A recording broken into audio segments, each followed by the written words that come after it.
Todos são iguais perante a lei, sem distinção de qualquer natureza. É assim que começa o artigo 5º da Constituição Federal. E ele ainda diz que é garantido a todos o direito à igualdade, entre outros. Mas o que é essa igualdade garantida por lei? Na prática, a gente pode dizer que somos todos iguais? Ou alguns são mais iguais do que os outros?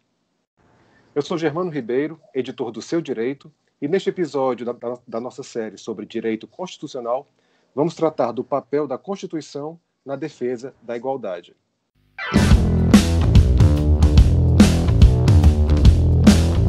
Seu Direito, o direito aplicado ao dia a dia.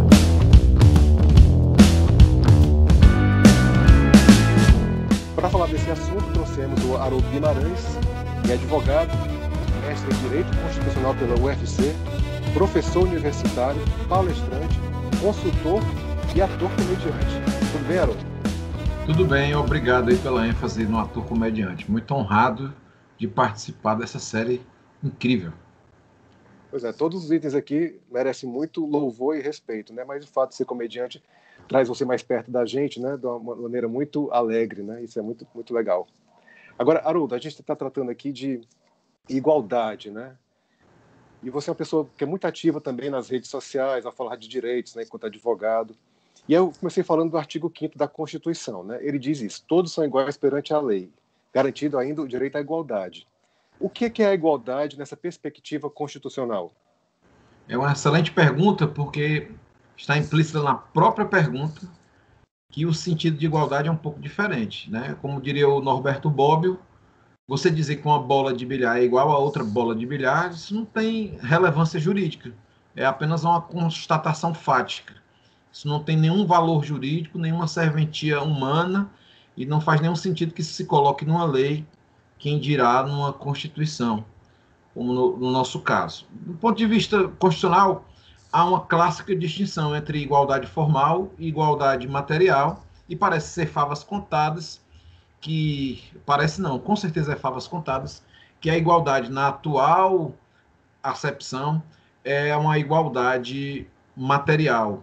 O conceito é mais completo quando se fala em igualdade material, não que se negue a importância do que se chama de igualdade formal. Então, vale explicar cada um. A igualdade formal, do ponto de vista do liberalismo clássico, é aquela igualdade de todos perante a lei. É como se a lei, como se não. Com certeza, né, segundo esse conteúdo da igualdade formal, a lei servisse para todos, em igual medida. Mas quando você fala em igual medida, você descura ou você ignora que as pessoas são diferentes, as condições em que vivem são diferentes, que a vida é diferente, que nós somos diferentes, né? Muito provavelmente eu sou o primeiro professor, estou falando aqui de boné. Conquanto eu seja igual aos outros, eu sou diferente também, porque estou usando boné. Então, me parece que a igualdade material neste diapasão é mais ampla. E o que seria a igualdade material ou a igualdade substancial? Não é que é um conceito mais novo, ela é um conceito mais completo, mais amplo. Ele não é mais novo porque o Aristóteles já falava dele. Inclusive, o Aristóteles, quando fala de justiça, ele fala que é uma coisa muito parecida com a igualdade, né? Isso gerou a palavra equidade, que tem um outro sentido, já é uma outra coisa, né? Que tem a ver com a epiqueia que ele falava, etc. E não só através do Aristóteles a gente tem essa ideia de igualdade material, mas vem do Rui Barbosa também. Rui Barbosa tem uma celebérrima redação chamada Oração aos Moços. Eu recomendo a sua leitura.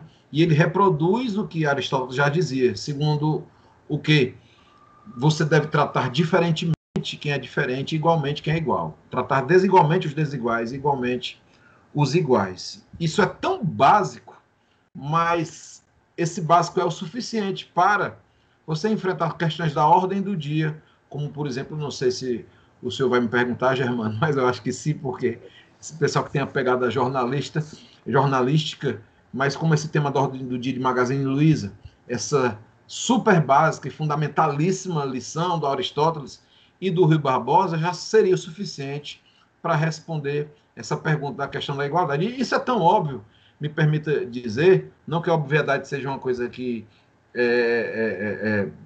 fira de morte, ou humilhe quem não conhece a obviedade. Não, a obviedade é uma obviedade, ela precisa ser conhecida por todos, pelo inteligente, pelo nécio, pelo iniciante, por quem já é iniciado, mas essa diferenciação de tratar diferentemente os desiguais igualmente os iguais está na nossa Constituição. As presidiárias são tratadas de maneira diferente, aquelas pessoas que gozam de licença maternidade, os que gozam de licença paternidade. Quem não é pai não goza de licença paternidade, olha só. Serviço militar é diferente, tem a questão da idade, tem a questão do sexo masculino, a Previdência traz regras diferentes, o direito tributário traz regras diferentes, cotas, ProUni, outras ações afirmativas, Lei Maria da Penha. Então, a gente não está falando exatamente de uma novidade, né? A gente está falando de uma coisa que é unânime no direito constitucional. Você não acerta uma questão de direito constitucional se você desconsiderar que a igualdade ela se completa muito melhor quando você respeita a isonomia e o que nós chamamos de igualdade material. Isso é tão... inclusive, não tenho como fugir disso, nem quero, muito pelo contrário. Lendo Paulo Bonavides, né, você, que é o guru do direito constitucional mundial, você entende, inclusive, como é que isso se apresenta no âmbito da história. Porque, de fato, no primeiro momento, as constituições elas se preocuparam muito mais da questão da liberdade frente ao Estado, né? E depois é que surge uma preocupação com a igualdade material, né? O que adianta você ser livre e não poder fruir de sua cidadania? Então, com relação à sua inteligentíssima pergunta, a igualdade na perspectiva constitucional é muito mais do que dizer que uma caneta é igual à outra. Igualdade, do ponto de vista constitucional, é dizer que todos os cidadãos, intrinsecamente, ademais de serem iguais perante a lei, podem fruir, gozar de atributos, tantos fundamentais que estão na Constituição, que a gente pode resumir numa palavra chamada cidadania. Pois é, e aí a gente está falando de igualdade no sentido geral, né? E existem os tipos de igualdade que devem ser defendidas, buscadas, enfim. Em que o nosso país, é uma pergunta difícil, essa eu sei, mas em que a gente pode dizer que o país é mais desigual? Gênero, cor, orientação sexual, regionalidade, idade... É difícil responder isso, né? É difícil responder isso, né? Porque mas jornalista tem essa questão da... É muito interessante. Você é jornalista, irmão? Né? Sou jornalista. Pronto. Então, o jornalismo escorre no canto da boca a questão da atualidade. É muito bonito isso. Sabe por que o Paulo Bonavides é o grande constitucionalista da história da humanidade? Porque ele era jornalista. Ele foi correspondente de guerra. Então, ele viu a história acontecendo. O direito não é só direito, não. O direito é resultado. O direito sempre chega depois. O direito sempre chega atrasado, para falar a verdade. Então, ele assistiu à guerra, ele viu que ressaiu da guerra. Inclusive, os direitos de segunda dimensão ou de segunda geração, como ele fala, eles são cristalizados, eles entram definitivamente nos estados democráticos de direito do mundo todo, com muito mais força após a Primeira Guerra Mundial, e na Segunda eles se consolidam, né? Isso de Tratado de Versalhes, Constituição de Weimar, Constituição do México, tudo por conta de uma nova perspectiva, um novo desejo das pessoas, da humanidade, de garantir todos não só liberdade frente à lei, mas meios materiais para subsistirem, serem felizes, dentre outras coisas. Aí você me pergunta, em que aspecto nós estamos mais desiguais? E aí eu reforço a atualidade da sua pergunta. Não sei quando é que isso vai ao ar, mas ontem nós tivemos a notícia de que o IBGE deu conta de que nós estamos o nono pior... Brasil é o nono pior país do mundo no índice de desigualdade. É o nono pior. Isso é muito sério. Que utiliza o índice Gini, que é um índice muito sério, científico, de matemático, salvo engano, italiano e tal. Isso é muito sério, ou seja, são várias as dimensões.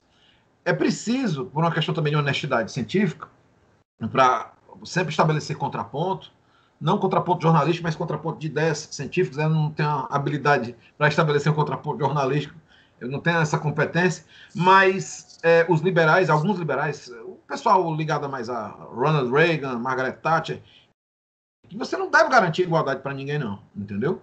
Eles dizem, olha, vocês que são comunistas, socialistas, vocês querem rebaixar o nível de todo mundo, para que todo mundo fique igual lá embaixo. Não, eu penso o contrário, você tem que levantar todo mundo, para todo mundo ficar igual lá em cima, todo mundo fica lá em cima, pelo menos, entendeu? Então, quando você defende a igualdade, não é a igualdade pelo valor igualdade, não.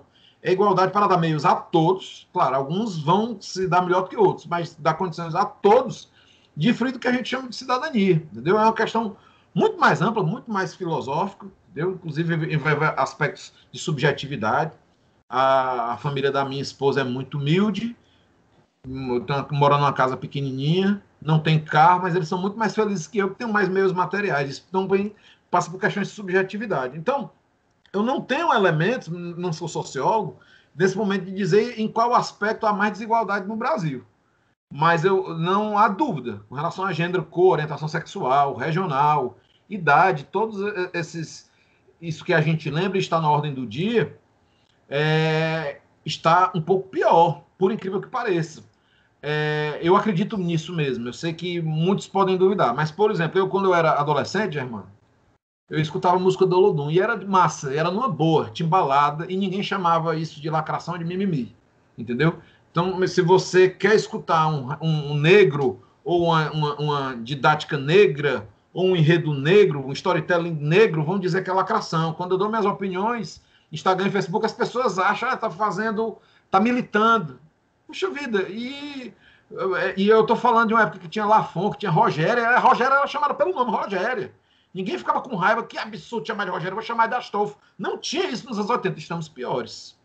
Então, para usar um conceito do Pierre Bourdieu, a gente não tem só a violência física, a gente está com a violência simbólica aumentando, sempre houve violência simbólica, mas isso está aumentando, e graças a Deus que há uma reação muito boa. Eu, por exemplo, jovem, Germano, eu usava cabelo raspado, entendeu? Eu tinha vergonha de ser preto. Para falar a verdade, eu fui descobrir que eu era preto com 20 anos, 21 anos.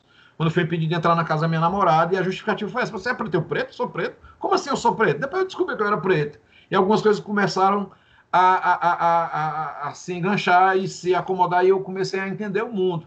Então, quando você me pergunta de desigualdade, não só no prisma legalista, positivista, nesse prisma tão bonito que o jornalismo nos traz, você faz uma pergunta máxima, mais inteligente, para nos lembrar que não só a sociologia, a história, não são apenas ciências auxiliares do direito. Não que isso diminua, né, essas ciências, até porque o direito também é ciência auxiliar da história e da sociologia. Mas a gente tem que ver que o conhecimento é um só e a divisão é meramente enciclopédica. Essa oportunidade que temos de conversar sobre esse tema não é importante só para o estudante de direito, é importante para todos nós. Eu agradeço a pergunta. Eu não fui capaz de dizer onde o país é mais desigual, mas eu posso dizer com certeza que ele está mais desigual do ponto de vista simbólico. Isso acaba sendo muito evidente na prática. Você citou o próprio exemplo pessoal aí, né, da sua história. Mas o cidadão, né, que se sente de alguma forma tolhido de seus direitos com relação à igualdade, por exemplo, quais são os meios que ele tem de buscar esse direito? Ai, meu Deus. Ademais da militância, vamos falar assim, vamos fazer de conta que eu estou na sala de aula de um curso preparatório para concurso.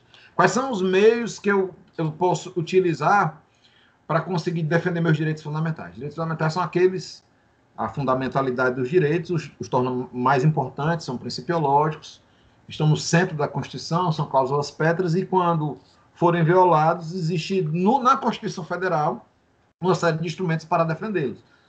Judicialmente, você pode fazer uso do controle concentrado de constitucionalidade, né, com ação de descumprimento de preceito fundamental, ação direta de inconstitucionalidade, constitucionalidade por omissão, dentre outras possibilidades. Isso vai ao STF, que é o tribunal que, por excelência, cuida de casos que dizem respeito à constitucionalidade de leis e até de atitudes das instituições públicas ou não, e ao controle difuso também. Então, toda vez que eu entro na justiça, digamos que eu entro na justiça para, sei lá, derrubar o meu muro, eu vou entrar na justiça contra o cara que derrubou o meu muro. Se por acaso, na questão de fundo, eu conseguir evocar um direito fundamental, está sendo feito naquele juizado especial, naquele juiz, o controle de constitucionalidade. E aquilo ali pode dizer de respeito à igualdade. Porque a igualdade é um dos direitos fundamentais. Ademais da vida, da liberdade, da segurança, da propriedade e tantos outros. É uma lista que a gente não consegue precisar, porque alguns direitos fundamentais podem não estar por escrito na Constituição.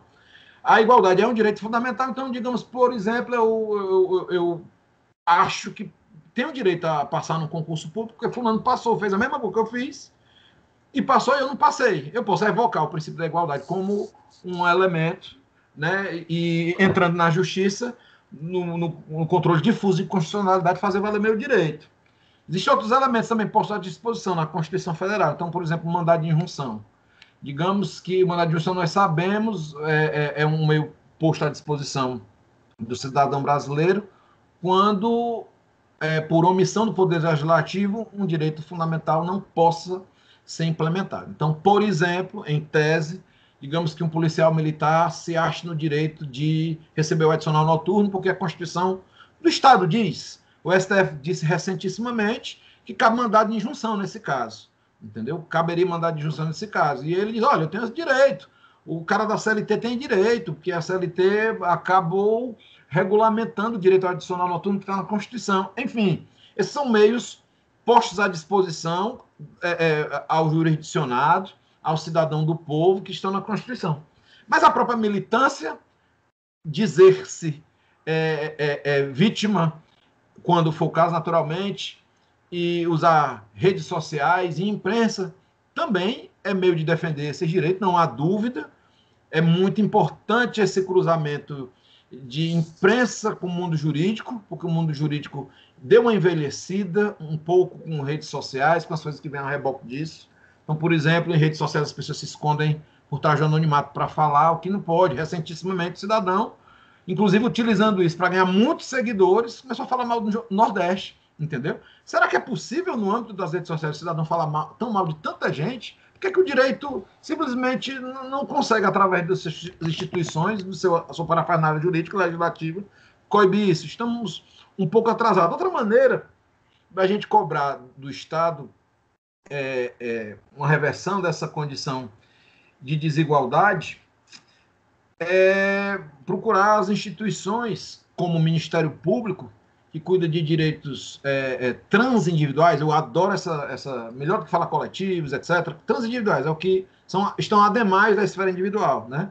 Então, o Ministério Público tem essa condição de defender direitos que estão ademais da questão individual, são transindividuais, sobretudo quando esses direitos violados forem direitos fundamentais. Então, existe vários mecanismos. Mas tem um mecanismo principal, que não é um mecanismo, eu diria, propriamente jurídico, mas é jurídico também. É a educação. Por que é jurídico também? Porque está na Constituição, a educação é o direito de todos. Mas o que tem a ver? Com a educação, a gente não passa pelo perigo de cidadão dizer que o Magazine Luiza está sendo racista e preconceituoso quando cria uma cota para negros, né? Há o contexto, são 250 trainees, apenas 10 eram negros. Houve uma tentativa de compensar, de promover, entendeu? Não houve discriminação, houve promoção. Eu tenho 2 filhos, um filho meu tem 10 bombons, outro não tem nenhum. Se eu tiro alguns bombons de um e dou para outro, eu estou promovendo, não estou discriminando. Diferente, tudo tem um contexto, tudo vem de algum canto. Eu não posso simplesmente dizer, olha, como tudo é muito óbvio, eu não posso dizer que uma bola de bilhar, como eu já falei, é igual a outra bola de bilhar, porque isso não tem conteúdo nenhum. Tem que ver o contexto do que significa igualdade. E é isso que essa série está tentando explicar, de maneira muito simples. O direito não é juridiquês, o direito não é um fim em si mesmo, não. O direito tem uma necessidade. O direito, ele vem de algo. Algo é subjacente ao direito. Miguel Reale explica isso. É fato, valor e norma. Tem um valor por trás disso. Tem um fato por trás disso. E, por fim, segue a norma. Então, educação. Eu vi, Germano, gente formada em direito, professor universitário, esposando a tese que o Magazine Luiza tinha sido racista. Me desculpe falar disso de novo. Mas isso é tão óbvio que não. É como se isso fosse verdadeiro, ia derrogar todo o constitucionalismo, porque o constitucionalismo ele é todo calcado numa primeira geração de direitos fundamentais, uma segunda que fala de igualdade material, entendeu? E a Constituição é toda calcada em tratar diferentemente aquelas pessoas que têm a necessidade, compreendido? Enfim, os meios colocados à disposição do cidadão para defender direitos fundamentais. Existem alguns na Constituição. Mas se o Estado Democrático de Direito Brasileiro implementa a educação para todos, a educação de qualidade, é um passo muito mais largo. Pois é, Haroldo, esse assunto é infidável, né? E você colocou bem aí, já como algo que você previu que eu ia falar, que é tão tanto óbvio mesmo, que é com relação ao caso do Magazine Luiza, você já trouxe alguns elementos, né? A gente pode dizer, então, que é louvável essa iniciativa, no sentido de ser um meio, vamos dizer assim, onde pessoas, no caso, está falando de uma pessoa jurídica, uma empresa, né? Mas as pessoas físicas mesmo podem fazer o seu papel, né, na contribuição dessa garantia da Constituição. Porque a Constituição, enfim, o que está lá não é obrigação apenas para o Estado, mas para todos, não é isso? Rapaz, é demais. Você falou muito facilmente, né? Rapaz, quer dar aula no direito? É sério mesmo. Porque o que você falou é da eficácia horizontal dos direitos fundamentais, entendeu? As pessoas acham que os direitos fundamentais devem ser obedecidos só pelo Estado. Não, senhor. Ele tem uma eficácia horizontal, serve para tudo, dentro do condomínio. A sua cama com a sua esposa, entendeu? Não desaparece dentro de uma alcova, dentro de um carro de corrida, no cinema, no interna corporis, no âmbito de uma empresa privada, os direitos fundamentais. Eles persistem lá. Por uma perspectiva liberal, vamos começar dela, liberalicíssima, entendeu? Como está aparecendo bastante agora, eu respeito bastante. Uma empresa que no âmbito interno ela decide contratar só pretos, isso não pode ser condenado. Né? Os liberais pensam assim, não, a empresa privada ela pode fazer o que quiser. Então, se você é liberal de verdade, você não tem que se preocupar com isso. E se você é conservador de verdade, o cara que leu Scruton, Edmund Burke, essa galera, entendeu? O cara que é conservador, ele tem prudência. Aí ele olha que tem 250 trainees, só 10 eram negros. Como conservador, ele quer a conservação do que é bom e quer afastar o que não presta. E como ele é prudente, ele tem alguma coisa errada aqui. Se você é cristão, entendeu? Ele pensa, rapaz, tem alguma coisa errada, entendeu? Tudo bem, dá a César o que é de César, mas aqui eu tenho que garantir o bem para todos, entendeu? Eu tenho que fazer o bem sem olhar a quem. Então, por várias perspectivas, ademais da perspectiva constitucional, que parece ser uma só no Estado Democrático de Direito, é completamente correto o que o Magazine Luiza fez. Aí o camarada que não é iniciado em direito constitucional, ou é iniciado em direito constitucional, mas está apaixonado por uma ideologia, ou por uma abordagem ideológica, aí é preciso dizer, porque é transversalíssimo que eu vou dizer, eu preciso dizer isso, lamentavelmente. Há contaminação, não do direito, mas do debate jurídico pela política. Nós temos não um direitismo, porque o direitismo não necessariamente ser de direito, pensamento político de direito, quem estudou muito bem o próprio Norberto Bobbio, claro, quem estudou de algumas maneiras também, transversalmente, foi o próprio Paulo Bonavides, não necessariamente ser de direito significa negar o constitucionalismo, pelo contrário. Mas existe um que eu chamo aqui provisoriamente, porque não tem um nome melhor. De novo, o direitismo, ele nega tudo. Ele nega a ciência, ele nega o constitucionalismo, a construção das leis, os fatos subjacentes, tudo. E aí esse novo constitucionalismo, ele consegue contaminar até professores de direito, sabe? Alguns advogados. Não, porque isso é inconstitucional. Vou diferenciar as pessoas. Como é inconstitucional? Se a própria raiz do princípio da igualdade é tratar diferentemente os desiguais, igualmente os iguais. Então é mentira, é muito errado. Você zera na prova se você disser que a CLT proíbe você tratar diferentemente empregados, que a Lei 7716 proíbe você tratar diferente os processos de admissão. Está sendo mentiroso e errado dizer que a Lei 9029 de 95 discrimina e não pode, porque uma coisa é discriminar, outra coisa é promover. E outra coisa, vamos dizer que não, mas você tem que ser proporcional. Massa, aí é debate. Aí se você for estudar o princípio da proporcionalidade, tem um exemplo lindo do Jelinek, porque é uma coisa interessante e bonita de se dizer, eu adoro falar isso. Existem conceitos que são, mas a gente não consegue enunciá-los, porque para nós eles estão intuitivamente dentro no nosso coração e na nossa mente. Por exemplo, vida. Todo mundo sabe o que é vida. Agora, diga o que é vida, é difícil, né? Por exemplo, justiça, da mesma maneira, entendeu? Proporcionalidade é uma palavra, entendeu? Cassenses, ele diz que ele dá um exemplo de proporcionalidade que é muito bonito, que ele diz o seguinte, olha, tem uma placa lá na estação de trem dizendo, ó, proibido cães. Aí o cidadão, um cigano, passeou dentro dessa estação com um urso enorme de 2 toneladas com unhas afiadas, causando pânico. E no outro momento, um cego precisou andar com um cachorro cão-guia e foi proibido de andar nessa estação de trem, entendeu? Segundo Recassenses Chase, olha a beleza superior desse exemplo. Se você faz uma interpretação razoável disso, entendeu? Razoável disso, é razoabilidade, tem a ver com proporcionalidade, tá? Embora não sejam exatamente iguais. Se você faz uma interpretação razoável, a regra que diz proibido cães nessa estação, ela proíbe ursos de entrarem, porque o urso, na verdade, ali naquele caso é um cão. E permite o cão-guia entrar naquela estação, porque naquele caso o cão-guia não é um cão. são os olhos do cego. Olha que coisa linda. Isso está na doutrina jurídica, para a gente ver, no primeiro semestre, no segundo. Isso é muito bonito, muito óbvio. E o que seria proporcionalidade de Jelinek? Ele dá um exemplo. Ele fala que você não vai usar canhões para matar passarinho, pardais, entendeu? Me diga uma coisa, não seria proporcional num âmbito de 250 trainees, só até 10 negros, eu fazer uma seleçãozinha, a próxima seleção, só para negros?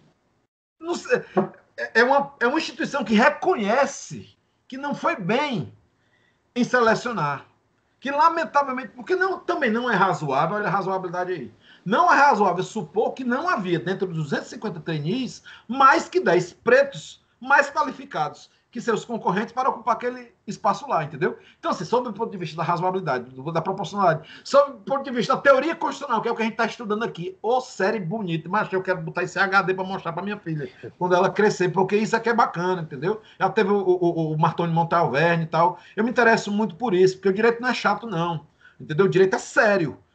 Mas ele pode ser engraçado, entendeu? E ele não é chato, ele faz parte da nossa vida. Então, pelo ponto de vista do constitucionalismo, pelo ponto de vista da razoabilidade, da proporcionalidade, de analisar o direito positivo como é que é, correto, entendeu? Haroldo, e você acha que foi válido? Aí a minha pergunta pessoal, subjetivamente. Achei lindo, eu achei maravilhoso, mas eu não preciso responder que isso do ponto de vista constitucional está correto, tá? Pessoal, então não existe uma definição de proporcionalidade, existe exemplo, né? Mas tem uma definição muito boa, que é de Pierre Miller. O Pierre Miller diz que seria proporcionalidade a adequação do meio e fim. Mas não é um conceito, é meio tautológico, ele não resume, tá? Então, ao final das contas, insere-se perfeitamente no direito constitucional brasileiro, no correto a se fazer a política do Magazine Luiza aqui, tentando compensar o que acredita ter sido racismo, coloca numa última seleção vagas apenas para pessoas de pele preta, fenotipicamente negras, pessoas da minha etnia. Você me perguntou, você quis que eu me posicionasse, eu vou dizer, essa luta sim, e é correta do ponto de vista constitucional. Perfeito. Haroldo, obrigado por todas as suas palavras, sua aula, aí sua empolgação de trazer esse tema, que eu acho que é muito importante só estar discutindo isso, né? Acho que por muito tempo isso ficou restrito a meios acadêmicos, né? Eu digo essa questão da igualdade numa perspectiva realmente que é um direito, uma garantia da Constituição, né? Então é importante estar trazendo isso. Obrigado por trazer isso de uma forma tão didática, tão simples, né? E tão agradável de se ouvir, e que isso possa servir, né, para as pessoas que estão nos ouvindo, estar se conscientizando, né, de seus direitos, de fazerem valer, né, na sua forma, na sua cidadania, procurando, você falou de a militância, né, procurações, entidades que vão poder lhe ajudar a ter seu direito garantido, né, afinal de contas, ele já é garantido pela Constituição, né, então fazer valer de verdade. Tá? Muito obrigado, Haroldo, advogado. O ator comediante aí é só a cereja do bolo, né, nesse currículo que você tem. Muito obrigado mesmo, espero contar com a sua participação outras vezes, e até a próxima. Até a próxima. Você deixou eu falar, preciso agradecer. Estão acabando os espaços seguros para falar o que eu falei agora, entendeu? As redes sociais deveriam ser um campo para se falar isso, só que quando eu começasse a citar pessoas que eu citei agora, o Jelinek da vida, entendeu? O Miller, não sei o que, a audiência ia cair, e eu não conseguiria falar das leis, dos artigos, sem ser vítima de achaques e ofensas, o que é uma pena. Então, eu acho muito bonito que vocês tenham criado esse espaço seguro para a gente falar da nossa vida. A nossa vida é direito também. Acho que é o Carnelucci, é o Calamandrei, enfim, o processualista, ele diz que um processo, por exemplo, um processo, né? Ele não é um encadeamento de papéis, não. Ele é um maço de papéis, não. Ele é um drama. E o direito, em suas leis, ele também não é só um pedacinho de um código, não. Ele é a nossa vida que tenta e luta para ser melhorada. Obrigado, Germano. Deus te abençoe vocês todinha e abraçado. Muito obrigado.